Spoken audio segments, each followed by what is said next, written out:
get some money. Yeah. Fuck him, then I get some money.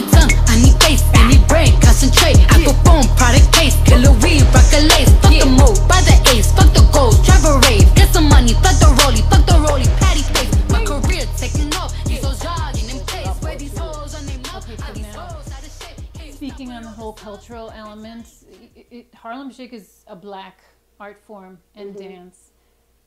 How is it for you to navigate as a white person within that culture? How do you do that in a way where you feel like you're not stealing or right. whatever?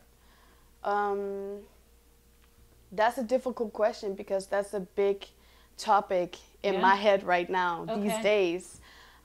Because for me, it was never, because I was born and raised in a white country, right? So whoever danced in Denmark, they would be all colors. So in Denmark, we don't have that thing of like, oh, you a white person that got rhythm? Damn, that's something new. We don't have that in Denmark. Right. It's everybody's. So when this whole viral thing happened, and by viral thing, do you mean when you went on the Shade Room? Or yes, okay. I mean that Harlem Shake video where everybody thought I was the school teacher. Yeah. Wait, what does the meme say exactly? When you taught? When you teach summer school in Harlem. Yes. Yeah. So. And that was like, I want to say, what, 2 weeks ago? No, it was about a month ago. It was a month ago. It was right when I came back to Denmark. All right. So. Yeah, so when that whole thing happened, everybody really thought I was a school teacher, right? So not a lot of people took it serious, which I understand. It's very difficult because I don't want to step on nobody, and I want to have respect for the culture because I do have the utmost respect for these people in this culture.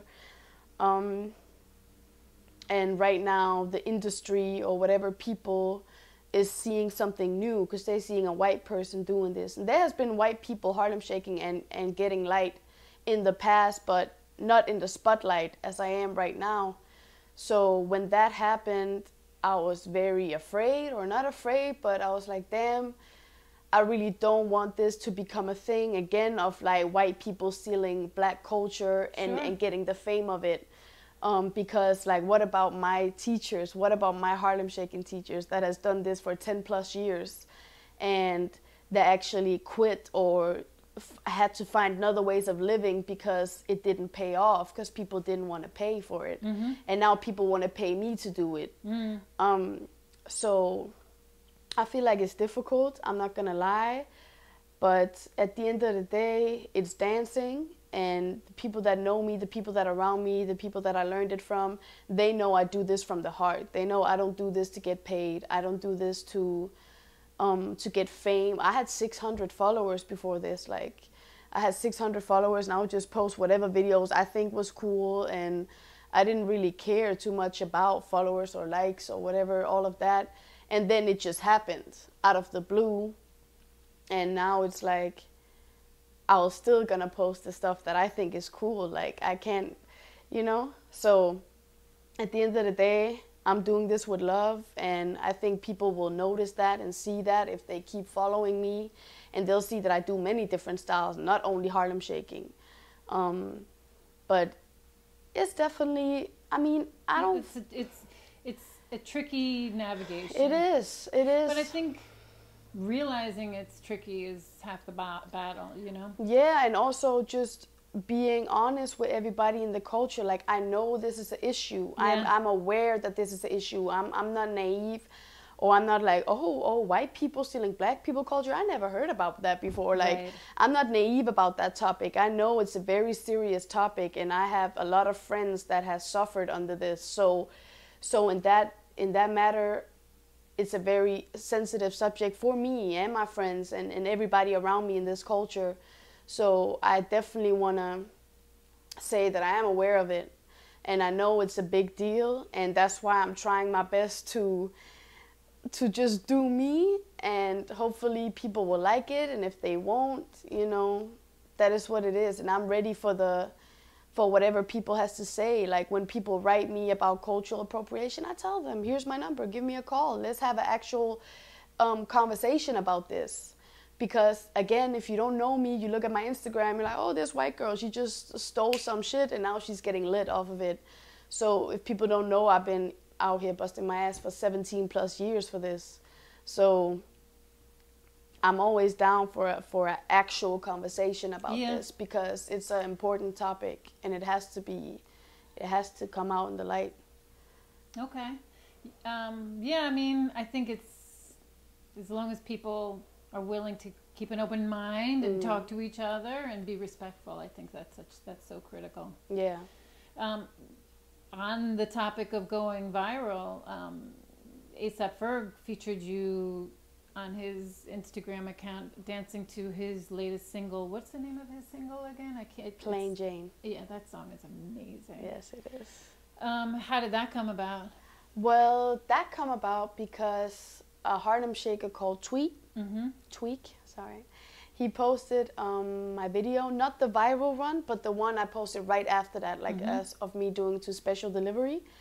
Tweek, he posted that, and he makes music and works with A$AP Ferg. So I think Ferg, he saw my video from his Instagram. Right. And then all of a sudden, people was commenting on my video like, Ferg is looking for you, Ferg is looking for you. And I was like, what's going on?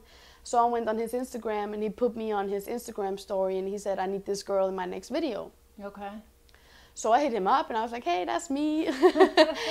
And he was like, yeah, that's really cool. We should work together. And then we had some back and forth, like about some shows and some videos. And then he just hit me up and was like, I want you to do a video to my new song that just dropped, and I'll have my crew, Silk City, to come out and film it. And yeah, so we did that. That was a great honor for me. A$AP Ferg is an artist I've been listening to and looking up to for many years. So when he hit me up, that was like a dream come true, to be honest, because I just told my friend 2 hours before he hit me up, like, when I go to New York, the people I really want to work with is A$AP Mob. Like, I don't give a fuck about anything else. A$AP Mob is the people I really want to work with. So when he hit me up, I was like, dream come true. Yeah, that is really, a dream come true, for sure. It really is. So yeah, that's how that came about. Okay. So now what is next dance-wise? Like, what are you up to, can you say? What are you cooking up, Brooklyn? Some different stuff. Like, I'm going to Miami in November to shoot a music video for an artist. I'm not going to say who it is yet. Okay. So that's the next, like, music video project. And then I'm just doing different stuff. Like, I have some video shoots and shows, dancing shows as well. A lot of different stuff. Honestly, I'm here and I'm just going with whatever comes. All the good opportunities that's coming to me right now, I'm just taking advantage of them. Taking in what's coming to me, what's positive, of course, and what I feel like I want to be a part of. But right now, it's also a thing of navigating in all the things that I'm being offered, because at the end of the day, what do I want to do with this, and not what the public wants to see me do, but what do I actually want to do? Like, do I want to do this lit comedy sketches, Instagram famous thing? Is that what I want to do, or do I actually just want to post real raw footage of the culture and get people to get an insight of that? I want to do everything. So right now I'm trying it all out, and I'm seeing what's me and what's not me. And because, again, this is very new to me. I never had so many people watching me and expecting stuff from me. And so right now it's really about taking one day at a time, taking some of the offers that I'm getting, seeing how I want to navigate in this. And yeah, but things are rolling right now, and I'm blessed. But that's like the big next thing. That's that music video in mid-November. Well, I wonder who that's with. I wonder. Okay, so I just want to ask, yes. It must be somebody good. Yes, it is. Okay. I want to know just how, as an athlete, you take care of, do you view yourself as an athlete? I view you as an athlete. Yeah. Okay. How do you physically take care of yourself in terms of, I know you, like, how many hours a day do you dance, would you say? It comes and goes. Some days 10 hours. All right. Some days 30 minutes. Like, it depends on what my day is looking like. I mean, I could easily have rehearsal from 9 to 5 to a show, and then after that go straight to practice and practice from 7 to 10. So it very much depends on the days. In New York, I dance very differently because it's a sudden thing. It's like I'm walking on the streets with my friends and all of a sudden we dancing. So that here I would say I just dance all the time. So I don't have like hours, like I've been practicing for this and this and this, but here I'm always wearing clothes, so I'm ready to dance. Like I'm always ready to dance. Okay. So I'm always dancing somehow. I mean, you're very young. I mean, so your body's flexible, but do you feel like you need to take things like yoga classes or Pilates classes just to keep yourself Definitely. stretched? I've done that. I've taken a lot of, I used to take Bikram yoga, the hot yoga. I used to do that a lot, but it messed with my knees a little bit because you're overstretching because you're so hot. So, but yeah, I used to do, the reason why I say used to is because now, I'm going to be honest, I'm not doing that. Okay. It comes and goes. Like sometimes I'll have times where I'm like, I'll be eating vegan and I'll be going to yoga every morning and I'll be really on that thing. Yeah. And then I'll come to New York and I'll be Harlem shaking and eating pizza. Like it switches. Yeah. So right now I'm on New York diet, which is, I don't know what that is, but it's definitely not vegan. Yeah. That's a fact. So it switches all the time, but I try my best to stay healthy overall. It ain't safe, it ain't safe, it ain't safe, it ain't safe. Tell your man pipe up, nigga pipe up.